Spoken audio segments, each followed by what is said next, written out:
Without further ado, I want to bring up Pam Africa and ask her to address us. Thank you.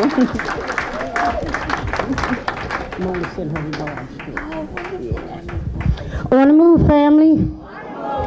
This is really an exciting time in this movement. People have already talked about the legal, but I want to talk about Mumia and why this time is important and why we must organize as if the death warrant was signed. And you couldn't get around for people and wanting to do something to stop that murder. When I go to visit Mumia, I'm sitting there and, I have to always tell this. People say, you're telling it again, you're telling it again. When you visit Mumia, when you hear Mumia, you don't realize that Mumia have to take a bath and a solution a few times a week. And, in the mornings, and first thing, he got to take that medication, and which is worse than the medication they gave him before, some stuff called Otezla, and to ease his situation there with his skin. And he done ran through that, and the thing with the Tesla, it causes brain injury, and it causes suicidal tendencies, and a whole list of other things. Mumia took that for several years, and right after that, I don't know the name of the other, medication, but it's worse than the first one.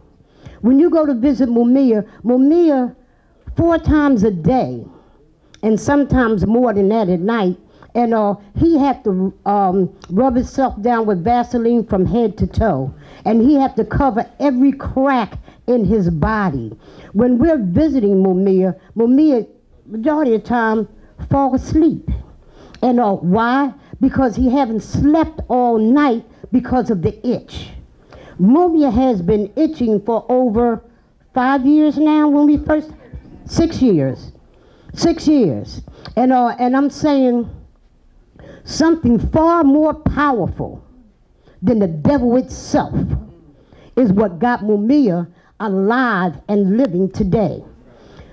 To itch constantly, 7 days a week, to wind up in a situation where your body looks like, chicken skin, where the ear is falling off, and we're all praying for Mumia's life. We don't know whether he's going to live or die. His blood pressure is so high, and then, there was the hepatitis C. When we first started this thing for Mumia with the hepatitis C, only the tip of his liver was calcified.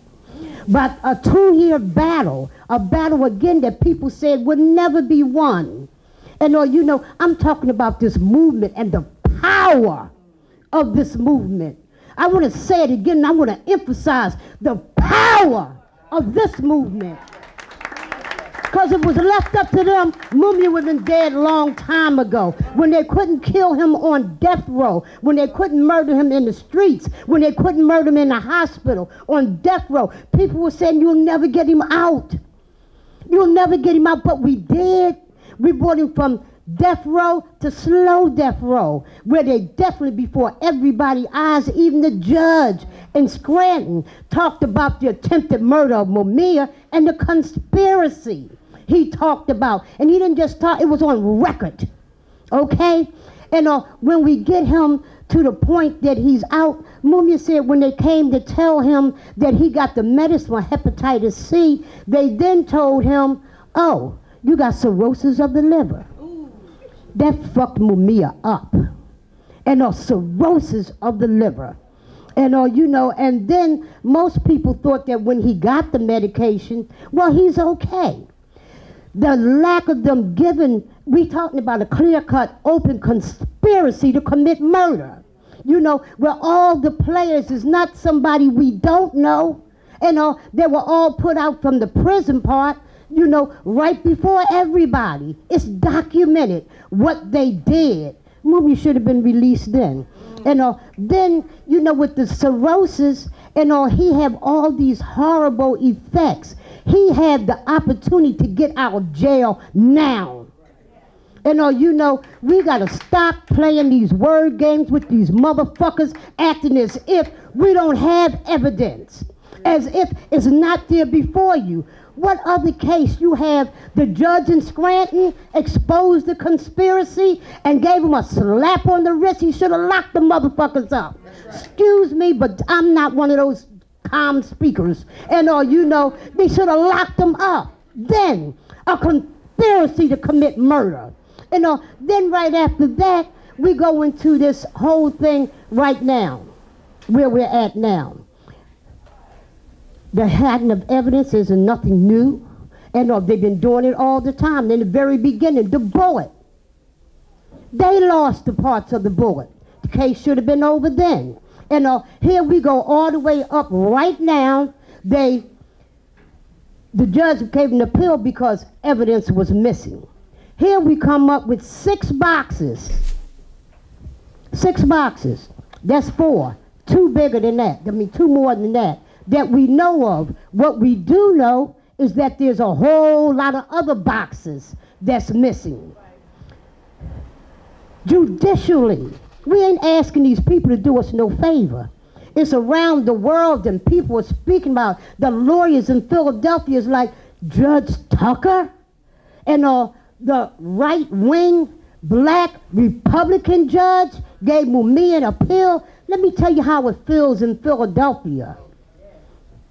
Except for us who, you know, believe in freedom and knowing that you got to fight for it. And there's not a fucking minister, excuse me, that has came up to the front line. The NAACP having come to the front line. Every one of these groups and organizations that when somebody gets shot by a cop, beat up by a cop, want to run in the streets and holler, I'm fired up, I'm not taking no more. And they only do that to divert it away from the people who want to bring justice into it. Mumia, they know we don't play no games. When you come here, you got to come here right talking about doing the work. That's right. And the only reason why I'm talking about the NAACP, because they passed a resolution stating that Mumia Abu Jamal did not have a fair trial. You know, that was when he was on death row. They passed 2 resolutions. The Black Congressional Caucus passed another resolution saying very clearly Mumia is innocent and gave the facts of then in 1999. Not a one of them have rung my phone. Not a one. They haven't been at any meetings that we have. And in fact, in Philadelphia right now, because Krasner is known as a liberal.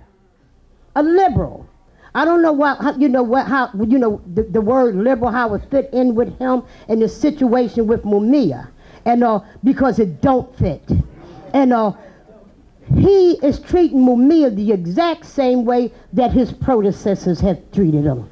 I had one person say to me, well, maybe Pam, just don't be so, because maybe he knew about the boxes and he put the boxes there, and then, you know, he's bringing them out now because, you know, now is the time.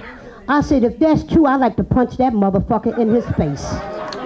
Truly, I'd like to whoop his ass, because Mumia, when I see him, and I know right now, Mumia is itching, he's scratching.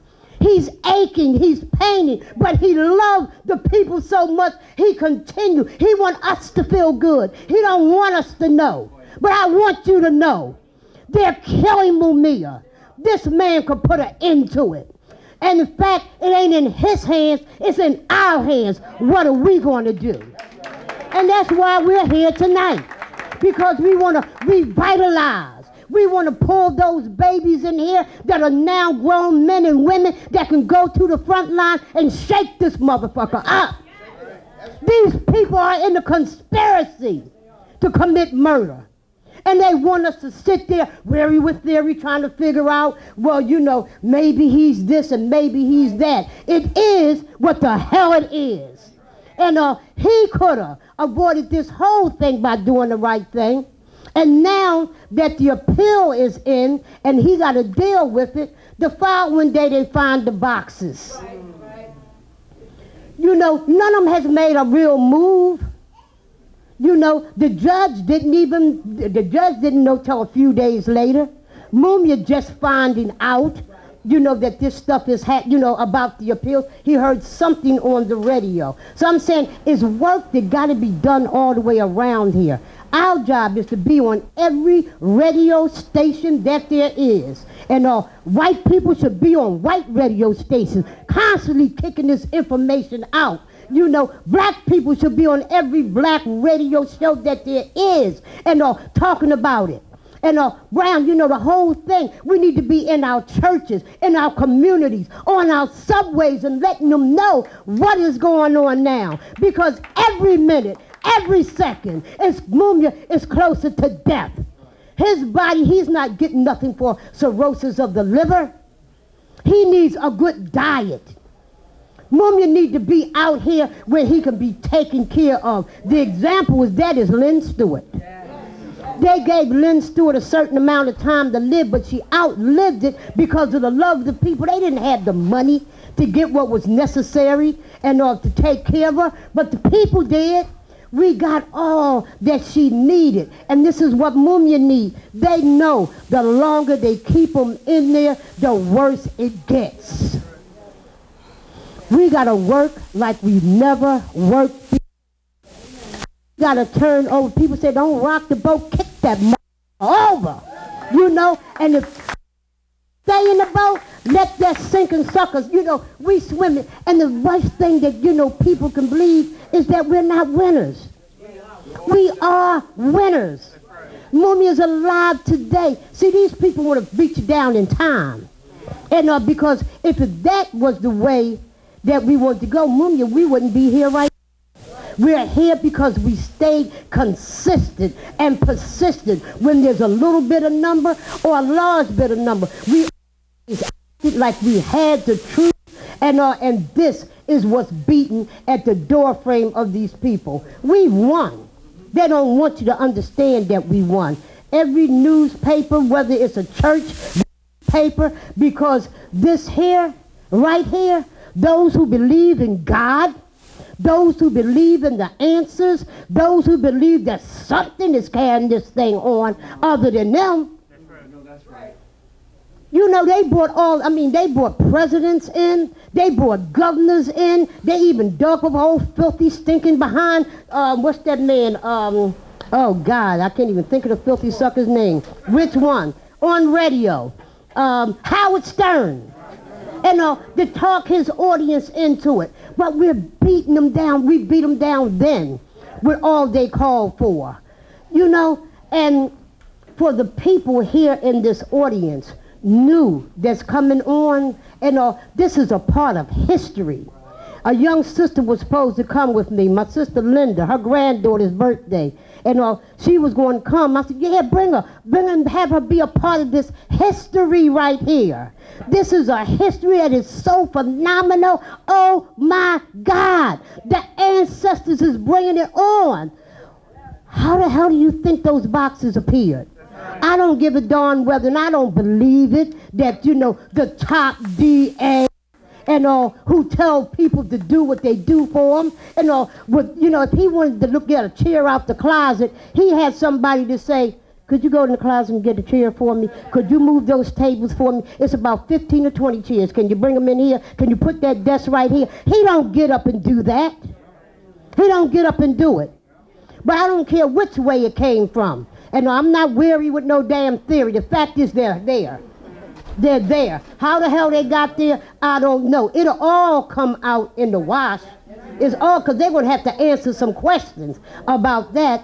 But where we're at right now in this moment of rising up, standing up, fighting these people, we are so energized. I'm telling you, we got to go into the kindergarten and let them know.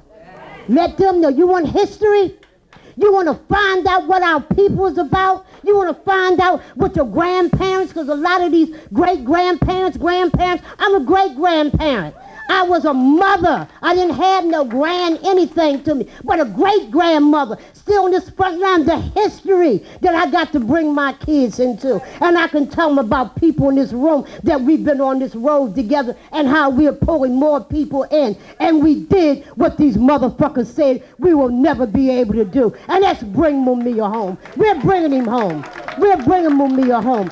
So with that, I'm not going to take up a lot of time. I do have to be someplace else, and but in here, I think this whole next part is about organizing what we're going to do, and whatever you do, don't do this. Stand firmly, fist here, and if you got to take this and gut punch a motherfucker on the move, do that.